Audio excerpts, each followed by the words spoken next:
गेल्या अर्ध्या तासापासून राज्यातल्या सत्ता संघर्ष प्रकरणाची सुनावणी सुप्रीम कोर्टात सुरू आहे आणि या सत्ता संघर्षादरम्यान घटनाक्रम नेमका कसा होता ते नीरज किशन कौल यांनी स्पष्ट करून सांगितलेलं आहे। शिंदेंच्या बाजूने सरकारच्या बाजूने ते सध्या आपली बाजू मांडतात। हा घटनाक्रम त्यांनी 21 तारखेपासून सांगितला। प्रशांत जर आपल्या सोबत असेल तर प्रशांत, या घटनाक्रमाचा उल्लेख कौलांनी आपल्या सगळ्या युक्तिवादात कसा केला ते आपल्या प्रेक्षकांच्या माहितीसाठी सांगशील? या संपूर्ण सत्ता संघर्षामध्ये 21 जून ते 30 जून 2022 म्हणजे ते 10 दिवस खूप महत्त्वाचे आहेत आणि त्याच 10 दिवसांमधला सगळा घटनाक्रम जो आहे तो आता नीरज किशन कौल हे कोर्टाला सांगत होते। मुळामध्ये त्यांचं एक म्हणणं होतं की 25 जूनला उपाध्यक्ष नरहरी झिरवळ यांनी पहिल्यांदा त्या 16 आमदारांच्या विरोधात अपात्रतेची नोटीस दिली आणि 2च दिवसांचा अवधी आम्हाला दिलेला होता 27 तारखेपर्यंत उत्तर द्या म्हणून। त्याच्या पाठोपाठ त्यांचं म्हणणं आहे की 28 तारखेला पुन्हा आम्हाला 27 तारखेलाच पुन्हा 22 आमदारांच्या विरोधात आणखीन अपात्रतेच्या नोटिसा आल्या आणि यावेळी त्यांना कुठलंही नोटीस देण्यासाठीचं कम्युनिकेशन जे आहे ते प्राप्त झालेलं नव्हतं। म्हणजे आधीचे जे 16 आमदार होते त्यांना एकतर नियमापेक्षा कमी वेळ मिळाला, केवळ 2च दिवस मिळाले आणि नंतर जे 22 आमदार आहेत त्यांच्या विरोधात तर प्रोसिडिंग सुरू झाली पण त्यांना कुठली नोटीसच त्या क्षणापर्यंत प्राप्त झालेली नव्हती। हा सुद्धा या ठिकाणी एक मोठा आरोप जो आहे तो शिंदे गटाच्या वकिलांनी केलेला आहे।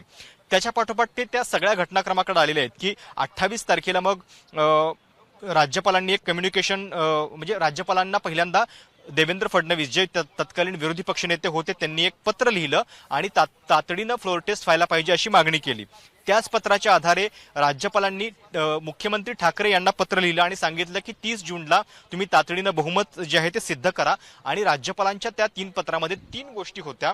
एकतर 7 अपक्षांनी त्यांच्या सरकारमधल्या पाठिंबा काढलेला आहे, सोबतच तत्कालीन विरोधी पक्षनेत्यांनी असं एक मला पत्र लिहिलं आहे आणि सरकारच्या स्थिरतेबाबत चिंता व्यक्त केलेली आहे, हे त्याचा एक उल्लेख आहे। आणि सोबतच 34 आमदार की जे तुमचेच 34 आमदार आहेत आणि ते असं म्हणतायत की या सरकारमध्ये आम्हाला राहण्यामध्ये रस नाहीये कारण हे काँग्रेस सोबत युती करणारं सरकार आहे। त्यामुळे या पत्राच्या आधारे त्यांनी मुख्यमंत्र्यांना फ्लोर टेस्ट करायला सांगितलेली होती। आता या सगळा हा जो घटनाक्रम आहे त्याच्यामध्ये अजून एका घटनाक्रमाचा उल्लेख शिंदे गटाचे वकील करतायत, तो म्हणजे अध्यक्षांची निवड आणि सरकारची स्थापना याच्या दोन्हीमध्ये जे मतदान झालेलं होतं त्या दोनही मतदानामध्ये जरी हे शिंदे गटाचे आमदार वगळले तरी सुद्धा बहुमत आत्ताच्या सरकारच्या बाजूने होतं, हे त्यांनी आकड्यांनुसार दाखवून दिलेलं आहे। म्हणजे एक प्रकारे त्यांचं म्हणणं हे आहे की या सगळ्या लोकांचं जे की शिवसेनेमध्येच आहेत त्यांचं म्हणणं फक्त होतं की मित्र बदला, त्यांचं कुठल्याही पक्षाच्या विरोधातलं कृत्य नव्हतं। आणि जरी हे लोक बाजूला ठेवले तरी सुद्धा एकतर विधानसभा अध्यक्षांची निवड आणि दुसरं म्हणजे सरकारची विश्वासाची चाचणी एकनाथ शिंदे ज्यावेळी सरकार स्थापन झालं त्यावेळीची, या दोनही केसमध्ये दोनही ठिकाणी जर आपण गणित केलं या 40 लोकांना वगळून तरी सुद्धा बहुमत जे आहे ते याच सरकारच्या बाजूने होतं आणि त्यामुळं अशा पद्धतीचं एक गणित त्यांनी मांडलेलं आहे। सोबतच त्यांनी एक घटनाक्रम सुद्धा सांगितलेला आहे की या लोकांनी म्हणजे उपाध्यक्ष नरहरी झिरवळ यांच्या विरोधात अविश्वासाचा प्रस्ताव प्रलंबित आहे आणि म्हणून त्यांना डिस्क्वालिफिकेशनची नोटीस जी आहे ती त्यावेळी जी त्यांनी बजावलेली होती तर ती कशी चुकीची आहे हे जे शिंदे गट सांगण्याचा प्रयत्न करतो तर त्याला ठाकरे गट सुप्रीम कोर्टामध्ये विरोध करतंय। पण दुसरीकडे राहुल नार्वेकर जेव्हा अध्यक्ष झाले तेव्हा त्यांनी अध्यक्ष म्हणून सभागृहाचं मत जिंकल्यानंतर 2 मिनिटांमध्येच त्यांच्या विरोधात अविश्वासाचा प्रस्ताव आणला गेला आणि हा अविश्वासाचा प्रस्ताव केवळ याच कारणासाठी आणला गेला की त्यांना पुढची कारवाई जी आहे ती करण्यात येऊ नये। त्यामुळे ज्या गोष्टीचा बचाव तुम्ही कोर्टामध्ये करताय त्याच गोष्टीच्या विरोधात वर्तन जे आहे ते तुम्ही करताय। केवळ 2 मिनिटांमध्ये अध्यक्षांच्या विरोधात अविश्वास प्रस्ताव जो आणला गेला तो नेमका कशासाठी, तो केवळ यासाठीच की त्यांना अपात्रतेसंदर्भात निर्णय जो आहे तो घेता येऊ नये यासाठी। अर्थात 4 जुलैला परत सरकारची जी विश्वासाची चाचणी झाली त्याच्यामध्ये पुन्हा अध्यक्षांच्या वरती सुद्धा विश्वास जो आहे तो सभागृहानं व्यक्त केला आणि तिथंच त्यांच्या नोटिसा ज्या आहेत त्या खारिज झाल्या। एक प्रकारे राहुल नार्वेकरांना हा अधिकार जो आहे तो पुन्हा प्राप्त झाला, हे सुद्धा सांगण्याचा प्रयत्न शिंदे गटाच्या वकिलांनी कोर्टात केला आहे। याला आपण आणखी एक मुद्दा प्रशांत जोडूयात। राज्यपालांच्या कार्यकक्षेसंदर्भात जिथे मुद्दा उपस्थित होत होता तिथे नीरज किशन कौल यांनी आपल्या युक्तिवादामध्ये हे स्पष्ट केलं की राज्यपालांना त्यावेळेला इतकंच पाहायचं होतं की मुख्यमंत्र्यांवरती सर्वांचा विश्वास आहे की नाही। कारण नाराज झालेल्या आमदारांची नाराजी समोर आलेली होती.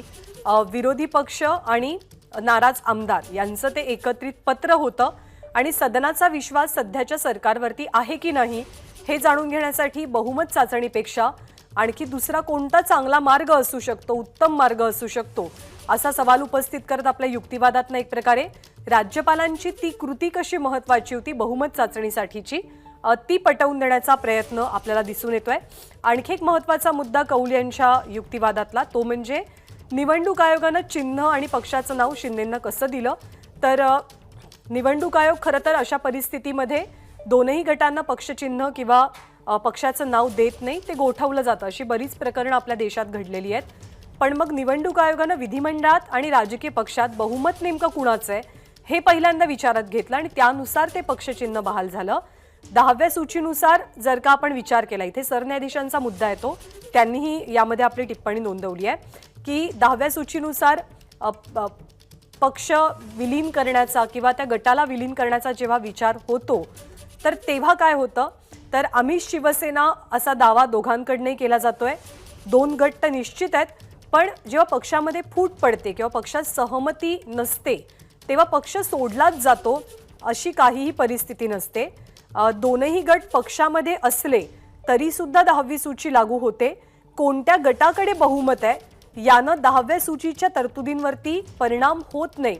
प्रशांत, हे वाक्य खूप महत्त्वाचं म्हणावं लागेल सरन्यायाधीशांचं. नेमकी काय टिप्पणी त्यांनी केलेली आहे या संदर्भात भाष्य करताना?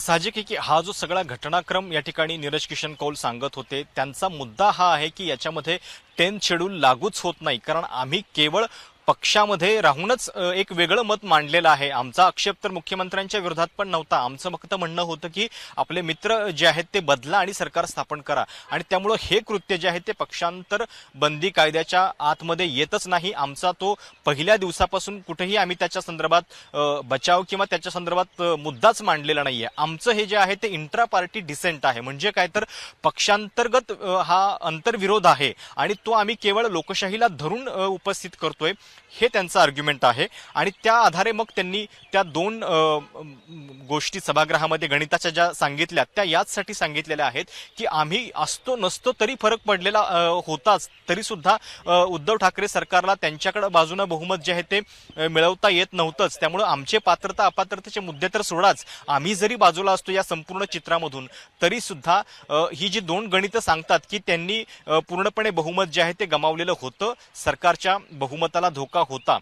त्याच्यावरती धनंजय चंद्रचूड असं त्यांना विचारतायत की पण याच्यामध्ये तुम्ही मायनॉरिटीमध्ये आहात, तुम्ही मेजॉरिटीमध्ये आहात, हा मुद्दा वेगळा, पण 10th शेड्यूलचा जो मुद्दा आहे एकदा का जर तुम्हाला तो लागू झाला म्हणजे की तुमचं कृत्य जे आहे ते त्या चौकटीमध्ये बसतंय किंवा बसू शकतं, हा जेव्हा मुद्दा येतो त्याच्यानंतर तुमची संख्या किती आहे याला महत्त्व उरत नाही, हे सांगण्याचा प्रयत्न या ठिकाणी धनंजय चंद्रचूड करतायत. आणि त्या माध्यमातून पुन्हा नीरज किशन कौल यांना सुद्धा काही ते प्रश्न या ठिकाणी विचारतायत. आणखी एक मुद्दा कौल यांच्या युक्तिवादातला की एखादे अध्यक्ष जेव्हा आमदारांच्या अपात्रतेचा निर्णय करतात किंवा घेतात तेव्हा राजकीय पक्षात त्या राजकीय पक्षामध्ये नेमकी स्थिती काय आहे हे पाहण्याची त्यांना गरज नसते, कारण ते काम निवडणूक आयोगाचं असतं. ते काम अध्यक्ष अर्थातच करत नाहीत. पण राजकीय पक्षाचा दर्जा हा सुद्धा महत्त्वाचा विषय आणि त्या पक्षाचा दर्जा कायम राखण्यासाठी विधिमंडळ पक्ष मजबूत असण्याची गरज असते. सध्या विधिमंडळ पक्षाचा आपण शिवसेनेचा विचार केला तर तो अर्थात शिंदेंच्या बाजूने जितके आमदार आहेत तो विधिमंडळ पक्ष अधिक सक्षम आहे, अधिक ताकदवान आहे आणि त्यामुळे शिंदेंकडे शिवसेना हे नाव पक्षचिन्ह असणं आणि त्यांच्याच अंडर एका प्रकारे सध्याची शिवसेना असणं हे कसं योग्य आहे हे पटवण्याचाही नीरज किशन कौल यांचा प्रयत्न युक्तिवादाच्या माध्यमातून आपल्याला पाहायला मिळतोय. नीरज किशन कौल यांनी सगळ्यात जास्त भर हा घटनाक्रमावरती दिलाय. या सगळ्या सत्ता संघर्षातली 21 जूनची तारीख अत्यंत महत्त्वाची आणि अत्यंत क्रुशियल तारीख आहे. आणखी काही अपडेट्स कोर्टातनं मिळतात, प्रशांत आपल्याला सांगेल. प्रशांत. ज्ञानदा, नीरज किशन कौल यांच्या युक्तिवादावरती सरन्यायाधीशांचे जे प्रश्न होते त्या प्रश्नामधून एक महत्वाचं विधान त्यांचं समोर येतं. ते असं म्हणतात की 10वं शेड्यूल जे आहे ते केवळ तुम्ही पक्ष सोडल्यानंतरच तुम्हाला लागू होईल असं नाही. जर तुम्ही स्प्लिट म्हणतायत तर तुम्ही स्प्लिटमध्ये एखादा पक्ष मायनॉरिटीमध्ये असेल गट म्हणजे एखाद्या पक्षातला, तरी सुद्धा म्हणजे जरी तुम्ही असे दावे करत राहिलात की आम्ही तर पक्षातच आहोत, आम्ही तर मूळ शिवसेना आहोत, पण जर तुमचं कृत्य हे त्या पक्षांतरबंदी कायद्याच्या अंतर्गत येत असेल तर याचा फरक पडत नाही की तुम्ही पक्षामध्ये आहात की तुम्ही पक्ष सोडलेला आहे. त्यामुळं 10th schedule will also operate even if they are all in the party. म्हणजे तेव्हा सुद्धा ते लागू होतं की जरी स्प्लिट झालेली आहे आणि तुम्ही असं म्हणताय की आम्ही पक्षामध्येच आहोत. तर या अनुषंगाने हे विधान जे आहे ते महत्वाचं आहे. त्याच्यावरती नीरज किशन कौल यांचा मुद्दा आहे की लेजिस्लेटर पार्टी आणि पॉलिटिकल पार्टी याच्या संदर्भात जे आर्ग्युमेंट केलं जात आहे की नाही हा तर केवळ विधिमंडळ पक्षाचाच निर्णय होता, राजकीय पक्षाचं त्याला कुठेही समर्थन नव्हतं.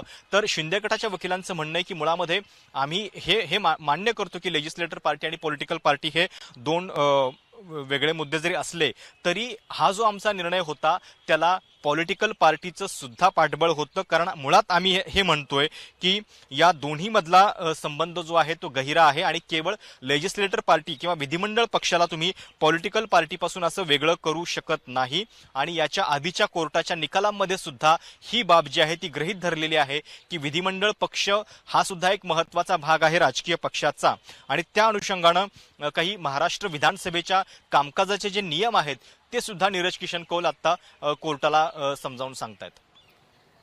बरोबर आहे. सरन्यायाधीशांची ही टिप्पणी अतिशय महत्त्वपूर्ण संपूर्ण प्रकरणामध्ये मानली जाते की एखाद्या पक्षामध्ये जर नाराजी असेल त्यांनी पक्ष सोडण्याचीच गरज नाहीये. जर का 10th शेड्यूल आपल्याला इथे 10वी सूची अंमलात आणायची म्हटली तर पक्षात राहून जरी काही लोक असं म्हणत असतील की आम्ही या पक्षाच्या विचारधारणेशी किंवा नेतृत्वाशी सहमत नाही, आम्हाला काहीतरी बदल हवाय, तरी सुद्धा इथे 10व्या सूचीचा विचार केला जाऊ शकतो.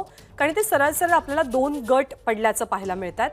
पण अध्यक्षांच्या निर्णयाबाबत बोलताना कौल यांनी हा अत्यंत महत्त्वाचा मुद्दा मांडला की विधिमंडळातला पक्ष हाच वरचढ पक्ष असतो.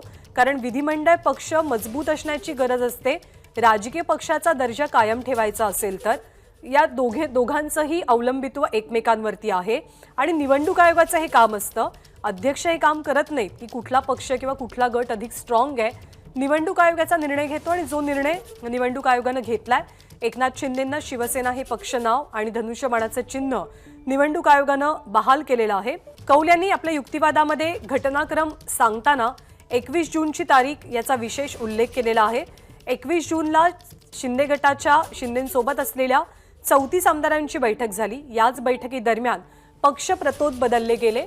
ते भारत गोगावले यांना पक्षप्रतोदपदी त्यांनी नियुक्त केलं. तसं पत्र त्यांनी इथे मुंबईत पाठवलं. त्याच वेळेला काय घडामोड घडली तर इथे ठाकरे गटानं सुद्धा एक बैठक घेतली. त्यांनी एकनाथ शिंदेंना गटनेतेपदावरनं हटवलं. तिथे अजय चौधरींची नियुक्ती केली आणि सुनील प्रभूंना त्यांनी व्हिप म्हणून प्रतोद म्हणून कायम ठेवलेलं होतं. पण जेव्हा 22 तारखेला शिवसेनेची एक बैठक आहे आणि या बैठकीसाठी तुम्ही उपस्थित राहा असा व्हिप जेव्हा सुनील प्रभूंकडनं शिंदेंसोबत असलेल्या आमदारांना गेला तेव्हा त्यांनी त्या व्हिपवरती आक्षेप घेतला. संध्याकाळी 5 वाजता ती बैठक होती आणि जर तुम्ही या बैठकीला आला नाहीत तर एक प्रकारे तुम्ही पक्ष सोडल्याचं आम्ही मान्य करू या आशयाचा तो व्हिप होता. पण हा व्हिप योग्य असू शकत नाही. कारण आम्ही विधिमंडळाचे नेते म्हणून विधिमंडळाचा पक्ष म्हणून बहुमतानं भरत गोगावलेंची पक्षप्रतोदपदी नियुक्ती केलेली आहे. त्यामुळे सुनील प्रभू यांचा व्हिप या घडीला आम्हाला लागू होत नाही, मान्य होत नाही असं शिंदे गटानं सांगितलं. आणि सगळं प्रकरण अर्थात नंतर पुढे सुप्रीम कोर्टात गेलं. एबीपी माझा, उघडा डोळे बघा नीट.